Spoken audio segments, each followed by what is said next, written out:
Okay, and hello.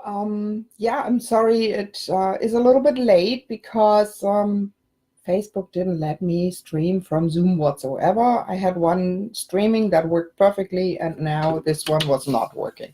So some technical issues that are obviously happening a lot the last couple days, so it's hopefully not me. I think so. It's not me.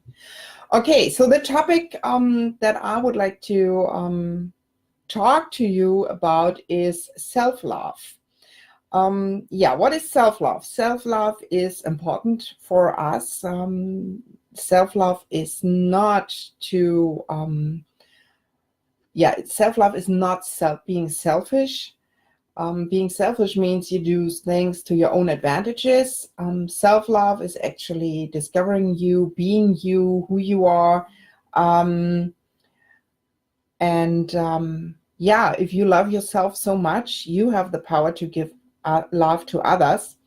And it's all about being unconditional with yourself. And when I walked yesterday, I found, it just came into my mind. You need to talk about that now, which I'm doing.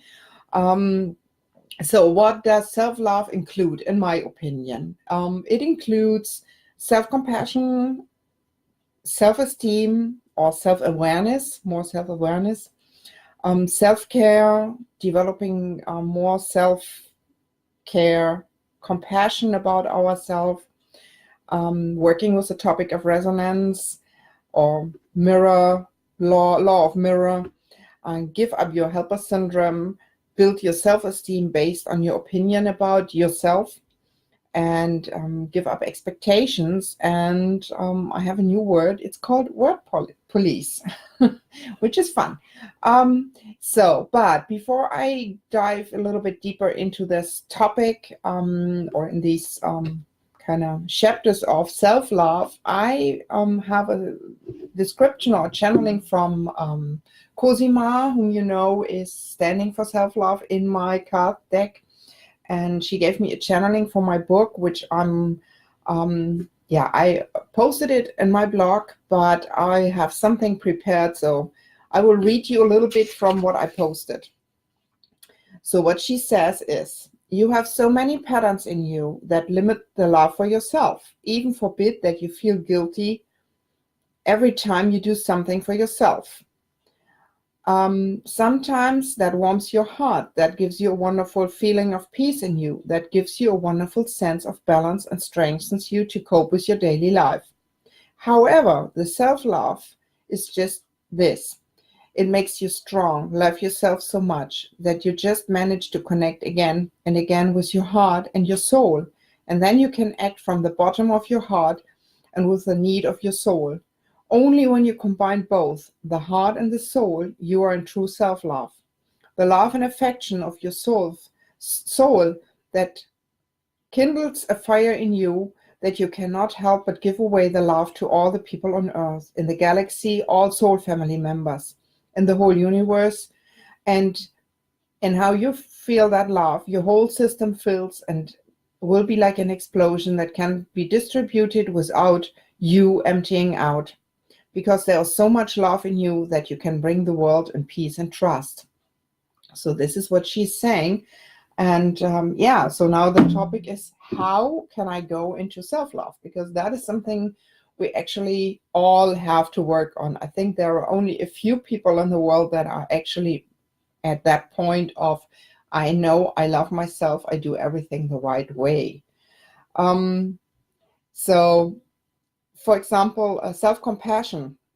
So allow your feelings, allow yourself to be compassionate with yourself, allow yourself to make mistakes, and allow yourself to just have them. You made them, it's okay. Don't feel bad about it, for example. There is Kirsten Neff is selfcompassion.org. She wrote a book and she has nice meditations and referred to that topic of self-compassion, because that is very important. I learned that from Sheila last year in January. I wasn't aware of that, but it's actually part of the self-love. So loving yourself means be self-compassionate with yourself. And I will go dive deeper into these topics over the next weeks. So that's not all we're talking about, but step by step. So self-esteem, which it's more self-appreciation. That's the right word. Self-appreciation. Appreciate what you have done in your life, who you are. Do that like every day if you can. I have a book here. It's a gratitude journal, which gives me the opportunity to be thankful about myself every day and what I'm doing. And don't think big. Don't think you need to write down, oh, I'm this and that. I'm the best person in the world. You just write down things, tiny things. Like I emptied out the dishwasher. I cleaned out the garage. I managed to go for a walk. I did something good for me. That is appreciation, what you have done. And try to find 5 things a day where you appreciate yourself about what you can and what you did, especially what you did, because that is very important. It's like remembering your to-do list from the day. It's just that, and it makes you feel much more comfortable with yourself. So that is one of the things. Self-care, do something good for yourself. Not only walk, go in nature, rest. It's also, realizing there is this point when you need to rest or when you, need a break. So, for example, when you have work, you have a certain time where you have to have your break. But if you're like me working from home, you would maybe work and work and work, and after some hours you would realize I need to rest because now I'm exhausted. So doing self-care, practicing self-care means you just you are at home and or wherever you are, and you just rest. If you have the feeling I need to rest now, you don't have to wait till you're totally exhausted. You just do it now in advance, like recharge your batteries before you even use them. So that is taking good care of yourself, walking, meditating, do gardening. It's also the thinking about ourselves. For example, Camille said that very nicely. If you always say, I have to do this, I have to do that, or I need to do this, I need to do that, change that. Is it something you really want? That means, do you want to do the laundry because you want to wear clean clothes? Do you want to do the ironing part of the laundry because you love to wear iron shirts like I love?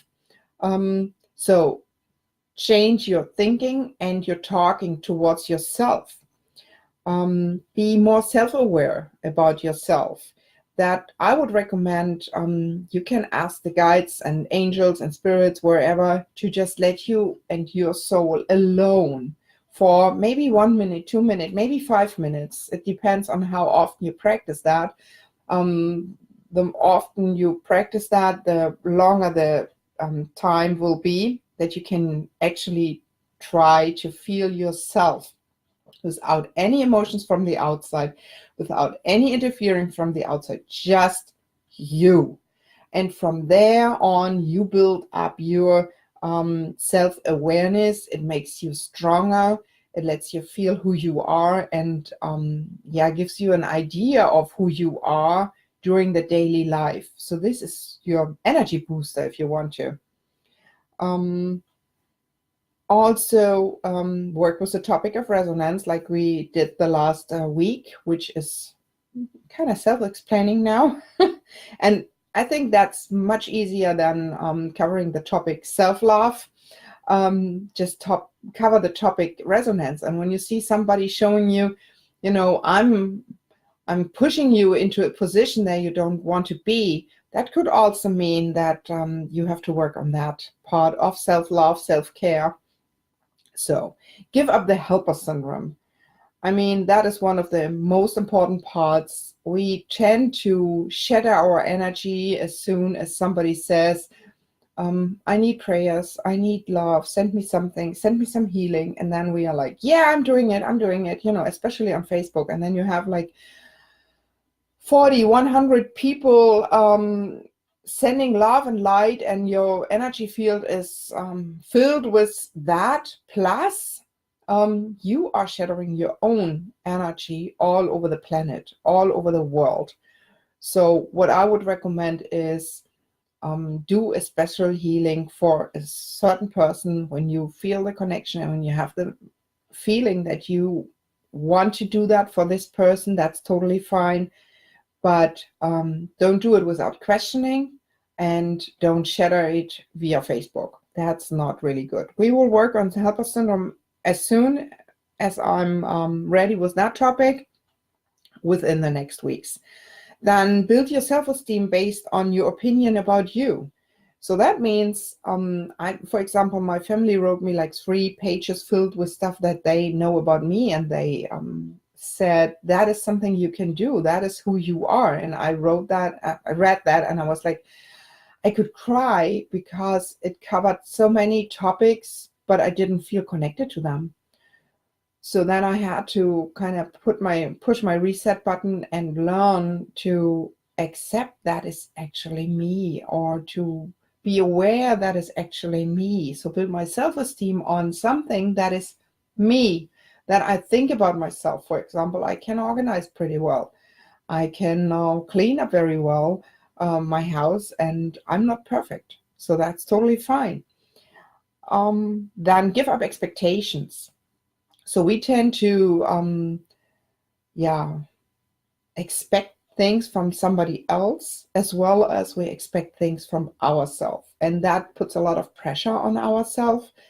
So for example, the body, mind, spirit coaching that I'm now working on with my coach, I put a lot of pressure on myself I expect a lot from myself, which is not necessary. I can always work later on it. I don't have to push myself into a position like that. I need to rest a little bit more, especially with all the moving. So that said, I shouldn't expect too much from me, and I shouldn't expect anything from anybody else. So some of the topics we will cover next week's, and let the word police speak with you. So for example, one said, don't we have all these little tiny things that makes life funny or whatsoever? So for example, I always stumble about things or whatsoever. And I'm like, no, I don't think so. I used to, but I would never say it's something that I need to change, except I want to change it. But there is a different message in that. So if I want to change myself, that's totally fine.